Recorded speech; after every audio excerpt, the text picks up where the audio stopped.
السلام علیکم دوستو، میرا نام ہے عمر اور آپ دیکھ رہے ہیں ویسکو ڈسکوری۔ کائنات کا آغاز کیسے ہوا؟ کن مراحل سے گزر کر کائنات آج کے موجودہ مقام تک پہنچی ہے؟ کیا آپ یہ سب جاننا چاہتے ہیں؟ تو آئیں آج کی یہ انٹرسٹنگ ویڈیو شروع کرتے ہیں۔ سائنس کہتی ہے کہ آج سے تقریباً 14 ارب سال قبل پوری کائنات ایسے نقطے میں بند تھی جس کے اندر لاتعداد قوت، دباؤ، توانائی اور حرارت تھی۔ جو کچھ تھا اسی نقطے کے اندر تھا، باہر کچھ نہ تھا۔ اس وقت یہ نقطہ لاتعداد قوت سے پھٹا جسے بگ بینگ کہتے ہیں، اور سیکنڈ کے کھربویں حصے میں کائنات ایک کرکٹ بال کے برابر ہو گئی اور پھر زمین، سولر سسٹم اور گلیکسی کے برابر پھیل گئی، اور صرف 3 منٹ بعد اس کا رقبہ 10 خرب کلومیٹر کے برابر ہو گیا۔ اسی نظریے کو قرآن حقیقت کے طور پر سورہ انبیاء میں کچھ اس طرح بیان کرتا ہے: کیا کفار یہ نہیں دیکھتے کہ سب زمین و آسمان باہم بند ہو کر ملے ہوئے تھے، تو ہم نے ان کو پھاڑ کر جدا کر دیا۔ سائنس مزید کہتی ہے جس نقطے کے پھٹنے سے بگ بینگ ہوا، کیونکہ اس نقطے سے باہر کچھ نہیں تھا اور اس کے اندر لاتعداد توانائی، درجہ حرارت اور روشنی تھی، جس کو ہم کسی روشن ترین ستارے سے تشبیہ دے سکتے ہیں جو باہر سے روشنی نہیں لیتا بلکہ اس کی ذاتی روشنی ہوتی ہے۔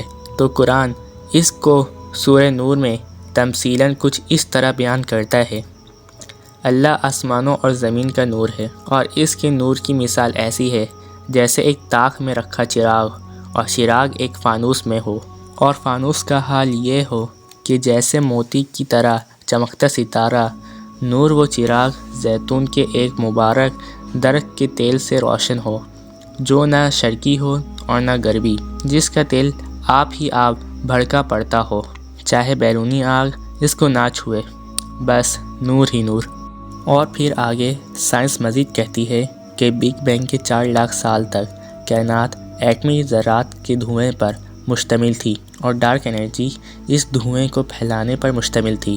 تو گریوٹی ان کے ذرات کو ملا کر ستارے، سیارے، کہکشائیں بنانا چاہتی تھی۔ اس عظیم کشمکش کو قرآن سورہ حامیم سجدہ میں یوں بیان کرتا ہے: پھر ہم آسمان یعنی کائنات کی طرف متوجہ ہوئے تو وہ اس وقت صرف دھواں تھا۔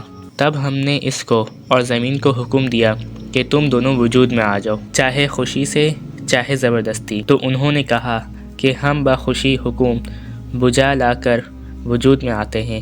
سائنس مزید کہتی ہے کہ انتہائی قوت کے ساتھ وجود میں آنے والا عظیم بگ بینگ آج بھی 3 سیکنڈ میں 3 لاکھ کلومیٹر کی رفتار سے غبارے کی مانند 400 پھیلتا چلا جا رہا ہے۔ اسی نظریے کو سورہ ذاریات میں یوں بیان کیا گیا ہے: اور ہم نے اپنی قوت کے ذریعے آسمان کو تخلیق کیا اور ہم اس کو آج بھی مسلسل پھیلاتے چلے جا رہے ہیں۔ مجھے امید ہے کہ آج کی ویڈیو آپ کو پسند آئی ہوگی اور آپ کو بہت کچھ نیا جاننے کو ملا ہوگا۔ جاتے جاتے میری اس ویڈیو کو لائک کریں اور سبسکرائب کر کے بیل آئیکن پریس کریں۔ ملتے ہیں ایک اور نئی ویڈیو میں، جب تک کے لیے اپنا خیال رکھیے گا۔ اللہ حافظ۔